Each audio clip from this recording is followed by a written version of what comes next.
Hello, everybody, and welcome back to the OC Varsity Gridiron Show, Week 2 edition. I'm Dan Albano, joined once again by the Hall of Famer Steve Fyer. And Steve, our competition here on the predictions is tightening up. You had another 3-2 week.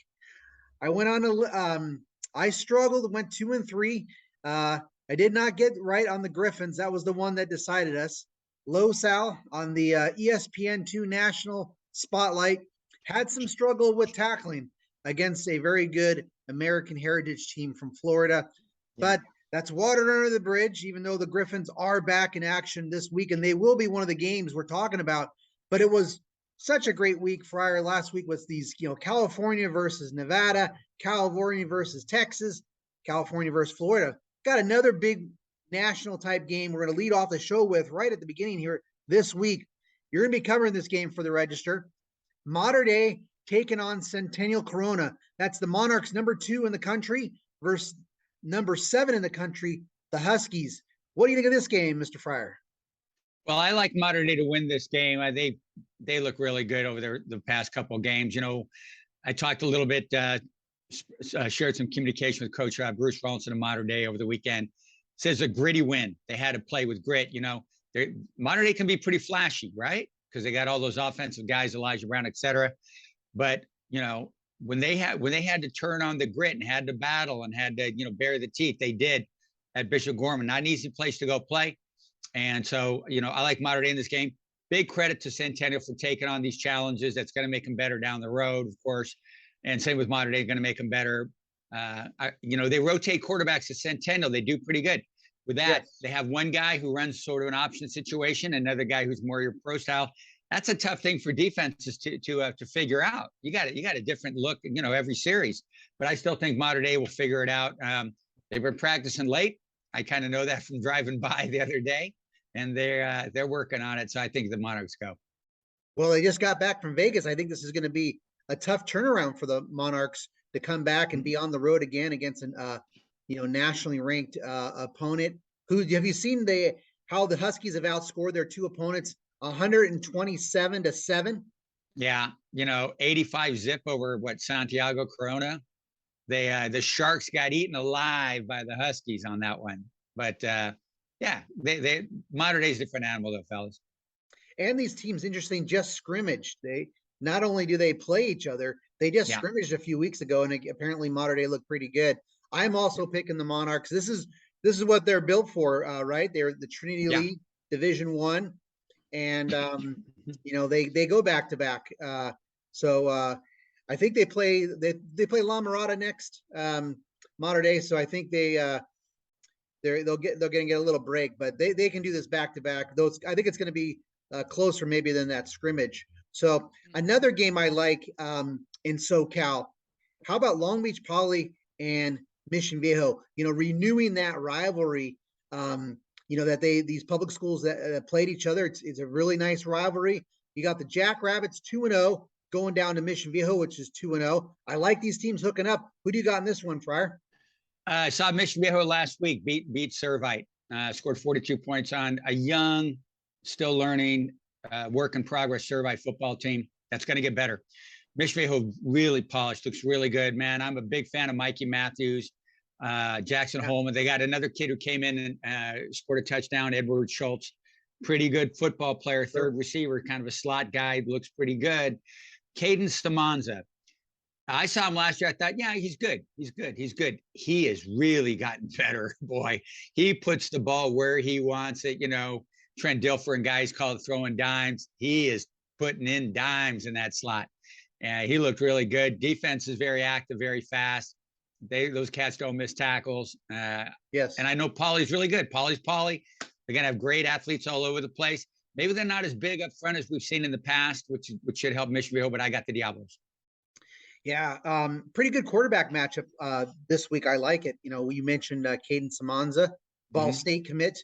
Yes. Darius Curry has done very well for Long Beach Poly, stepping in. They had the high-profile kid, Nico, was transferred there from Warren, but then he went back to Warren. He's a Tennessee commit. But Darius Curry has been lights out in his first two games, almost completing 70% of his passes, 358 yards, no no interceptions, 4 touchdowns.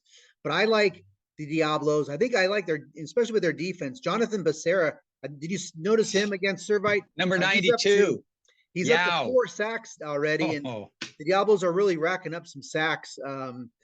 Overall, him and Mikey D'Amato are doing a nice job on defense. Yeah, I saw him number 92, 93, 92, I think.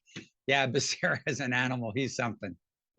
So that is a very good game. It's a very good week too, Fyer, because here's another one.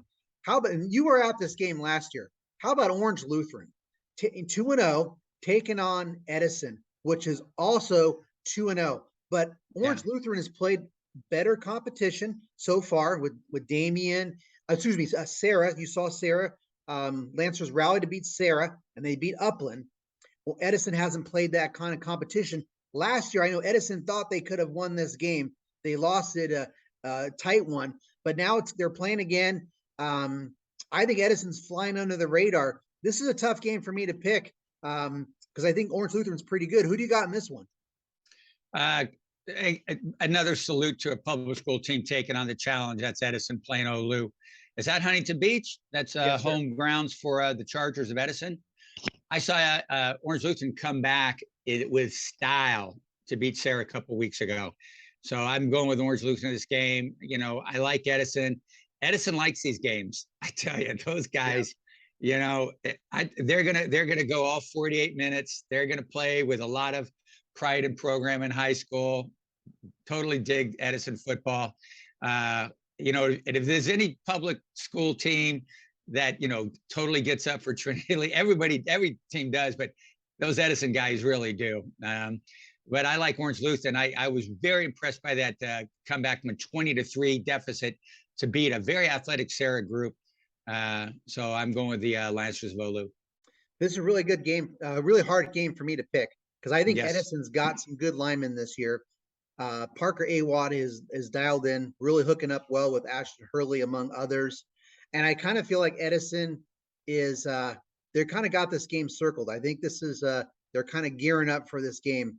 But all said, I think Orange Lutheran is pretty talented. TJ Latif has settled in, and I'm going to have to pick the Lancers. But I'm going to be at this game, I believe, on Friday, and I think it's going to be pretty good. You know who Latif reminds me of? Elijah Brown over at Mater Dei. Very cool. He didn't get shook up at all. And I thought, this guy's taking some shots and stuff like that. And I thought, I didn't know how good this Latif guy was, but he's pretty good. All right. Here's a game I think is pretty interesting, maybe flying under the radar. We're going to test a little bit of our depth here in OC coverage here. But how about Troy? Got a really good team this year, taking on Irvine, who's reloading after just a fabulous season last year. And, the Vaqueros are 1-1. Troy's out to a 2-0 start. Haven't played the strongest competition. Irvine's coming off a narrow loss to Canyon, who I think is pretty good, ranked county top 25. I've been voting Troy a little bit in the top 25 of OC. Who do you like in this one, Fyer? These are both two predominantly running teams. I like Troy in this game. I think they're looking like the second best team in the freeway. I know Harvard's 0-2, but they were 0-5 last year, and I don't get too shook up about that. Lost to some good teams, but I like Troy. I'm with you. You were early on that Troy horse, and you're pretty good. You're pretty good at spotting those things. So I like Troy in this game too. Yeah, they're running the ball. They're pounding it. Clock control is going to be big in this game. Fun to see Irvine do well. Irvine schools. Northwood was a CIF champion last year. So, but no, I like Troy in this game. I'm pretty impressed with what they're doing so far. Although, like you say, 49-0 over Anaheim. They beat Bell Gardens, put 49 up on Bell Gardens. First test for them. Maybe this is, when we see what they're really made of, but I like Troy. Yeah, I'm also picking Troy, and I think it's going to be a pretty good game. One of the better, like I said, under the radar games for week 2. Yeah. So we'll see. We'll know a lot more about Troy after this game. I think Irvine, they're going to be in their Pacific Coast League race, and I think Troy could be battling. I think Sunny Hills, I thought, played pretty competitively against Capital Valley last week. So right. I let's not forget about the Lancers maybe as well. In the sure. Freeway League. So, hey, let's end our show here with another, let's return now to those Griffins. Los Al, coming off, that was a 56-27 loss on the ESPN2 game against American Heritage. They're back at it against another nationally ranked team, one of the top teams out of Arizona, Basha. I think that's in the Chandler, Arizona area. And this Basha team, Fyer, is pretty loaded. They got a very good senior cornerback, Desmond Williams, who's, Cole Martin. Cole Martin is a senior cornerback committed to Oregon, number 2 senior out of Arizona. But then Desmond Williams is their junior dual threat quarterback, and he's got a UCLA offer, Cal offer, and the dual threat Fyer concerns me for the Griffins because the dual threat quarterback from American Heritage did quite a number as part of that ground attack. So Griffins gave up, almost more than 400 yards rushing on defense. Mekhi Lemon did play well, but Malachi missed a couple throws. Who do you got in this one? I see Los Al settling down some. Basha is number 62 in Max Prep's national rankings. Yeah. And I love the name of his football school called Basha. I like that. The Basha Bears. I like that. But I like Los Al in this game. I think that the mistakes they made, going cross country were kind of tough. Coming home, playing, they're going to play Westminster High, right? Westminster on Saturday. Yep. And, but I like the Los Al bounce back opportunity here. Malachi is going to play better. The tackles that Los Al were missing, they'll clean that up. Los Al's too good to have that happen again. American Heritage is better than Basha will be. Basha hasn't played a game yet either. They're 0-0. Playing a couple games always is a big advantage. So I'm going with the Griffs. Yeah, this one is going to be. You start to look at this Los Al schedule. It's pretty darn challenging. Because what they have, some of the stuff they have on the horizon, they have Servite, they have Santa Margarita. They got some tough games. And they've already been out to Florida. So then the Sunset League with Edison and Corona Del Mar. And this Basha team looks pretty good because they also have an O-lineman going to Wisconsin, a linebacker going to Boise State, an athlete committed to Idaho. They got a lot of D1 guys running out there. And it's certainly a red flag when you give up that many rushing yards and you don't tackle that well. That's been my concern with Los Al. But I think that Los Al is going to still pull this out. I think it's going to be a pretty close one, though, because this looks like a pretty good Basha team. Interesting team we have to remember with the Basha is that they're in some people talk about them as maybe a future, out-of-state type opponent next season for Mater Dei.